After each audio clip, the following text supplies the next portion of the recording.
Olha só, a Apple foi lá e fez o que parecia impossível. Lançou um MacBook que lá fora tem um preço que chama a atenção. Mas a pergunta que não quer calar, principalmente pra gente aqui no Brasil, é: será que esse preço sobrevive à viagem pra cá?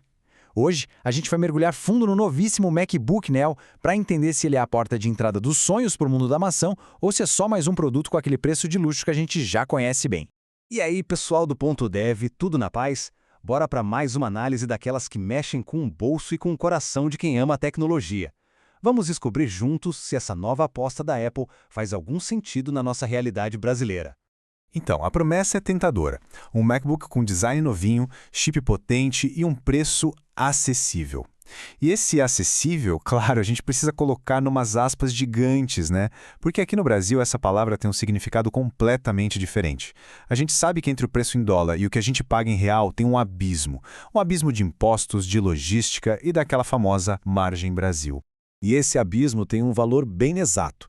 O preço de partida do MacBook Neo por aqui é de R$ 7.299. E vamos combinar, um valor desses já coloca ele para abrigar de frente com os notebooks Windows muito, mas muito parrudos. Barato com certeza não é a primeira palavra que vem à cabeça.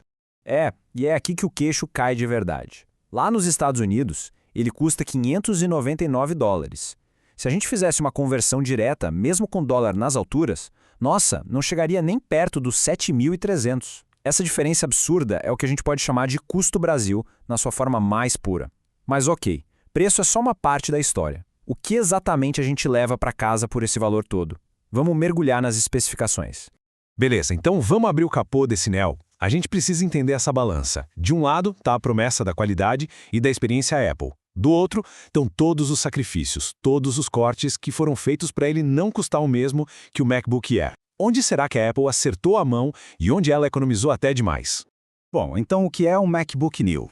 Pensa nele como um novo degrau de entrada para o universo macOS. Ele tem aquele corpo de alumínio que a gente já conhece e admira, só que agora com umas cores bem vibrantes, bem legais. E a grande sacada, a mudança de chave mesmo, está aqui. Ele usa o chip A18 Pro, o mesmíssimo processador do iPhone 16 Pro. É a Apple unificando os mundos dela de um jeito ainda mais forte. E vamos falar da parte boa, porque tem bastante coisa legal aqui. A construção é aquilo, né? Impecável, padrão Apple. Ele é super leve, só 1,2 kg, perfeito para jogar na mochila. A tela Liquid Retina é excelente, com um brilho de 500 nits que segura a onda mesmo em lugares mais claros. O chip A8 Pro, mesmo vindo do iPhone, é otimizado e, olha, ele voa nas tarefas do dia a dia. Web com um monte de abas, pacote Office, programar umas coisas mais leves. E 2 trunfos matadores, uma bateria que dura até 16 horas de verdade e o fato dele ser totalmente silencioso porque não tem ventoinha, zero barulho o tempo todo.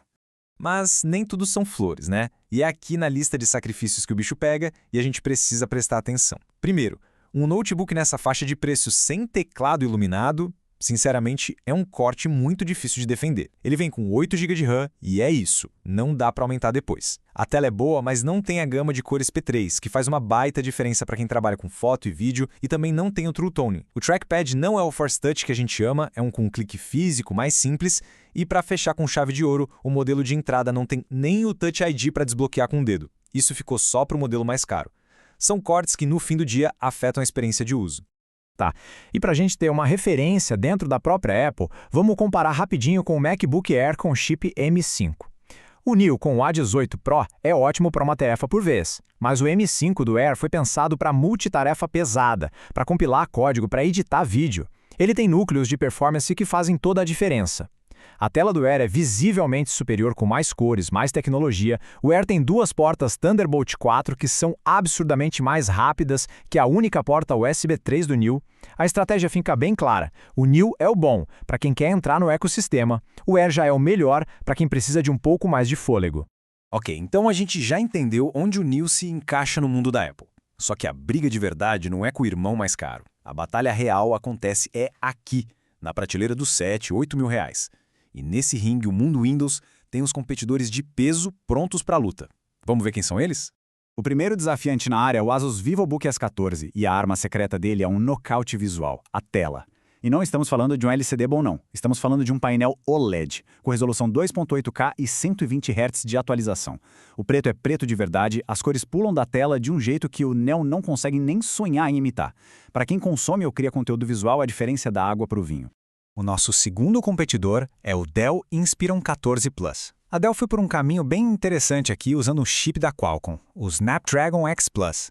Sabe, a mesma pegada do chip da Apple, também é ARM, focado em bateria e em ser super rápido para ligar e responder. E ele ainda joga na mesa uma tela QHD Plus que é sensível ao toque, uma coisa que a Apple teima em não colocar nos MacBooks. E agora, para quem precisa de poder de fogo de verdade, o Alienware C6 Aurora entra na arena. Claro, tem o outro lado da moeda, ele é bem maior, mais pesado e a bateria não dura nem perto dos outros. Mas ele traz o que nenhum deles tem, uma placa de vídeo dedicada da NVIDIA, uma RTX. Isso quer dizer que ele não só roda jogos pesados com qualidade, como acelera render de vídeo, modelagem 3D, qualquer tarefa que exija muito da GPU. É outra categoria de performance. Beleza, agora é hora da verdade. Botei todo mundo lado a lado nessa tabela e olha, é aqui que a gente entende o cenário de verdade. Prestem bem atenção. Na mesmíssima faixa de preço do Neo, todos os concorrentes Windows oferecem o dobro de RAM, 16 GB, e o dobro de armazenamento, 512 GB.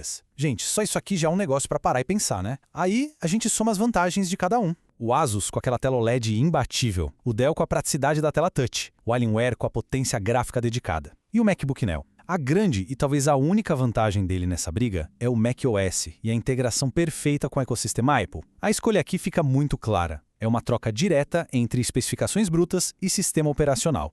Bom, com todas as cartas na mesa, a gente chega naquela pergunta que não quer calar.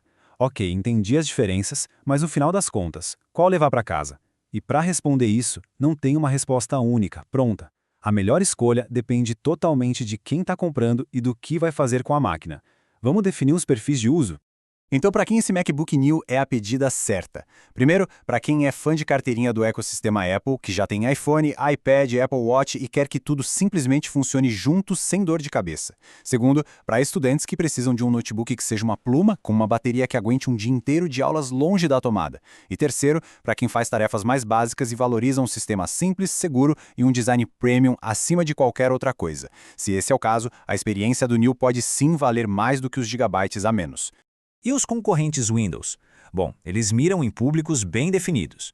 Pensa só, quem trabalha com marketing, fotografia, social media e precisa da melhor tela possível, essa pessoa vai ser muito mais feliz com o Asus VivoBook. Já quem desenvolve software e compila código, quem é da engenharia e roda simulações, ou quem quer jogar, vai tirar muito mais proveito da potência bruta e da placa de vídeo do Alienware. O Dell fica ali no meio termo, para quem busca performance e também quer a funcionalidade extra de uma tela touch.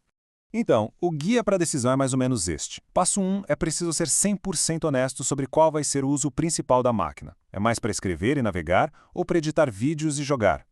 Passo 2. O quanto o ecossistema da Apple realmente importa no dia a dia. É algo indispensável ou só um legal de ter? E passo 3. Com essas respostas na mão, é só olhar para a tabela e ver qual vantagem específica fala mais alto. A melhor tela, o maior poder de fogo ou a máxima portabilidade com bateria. E para a gente fechar o nosso papo, a grande sacada é a seguinte: o MacBook Neo não é um produto ruim, muito pelo contrário. A engenharia por trás dele é fantástica. A questão crucial, especialmente aqui no nosso mercado, não é julgar a qualidade do Neo sozinho, mas sim o seu valor quando comparado aos outros. Por R$ 7.300, ele está posicionado contra máquinas que, fato, entregam mais hardware pelo mesmo dinheiro. A decisão final é uma escolha de prioridades. A prioridade é a experiência integrada e o sistema da Apple, ou é ter mais performance e melhores especificações pelo investimento feito? É uma reflexão importante. Pensem bem nisso. Valeu, galera, e até a próxima!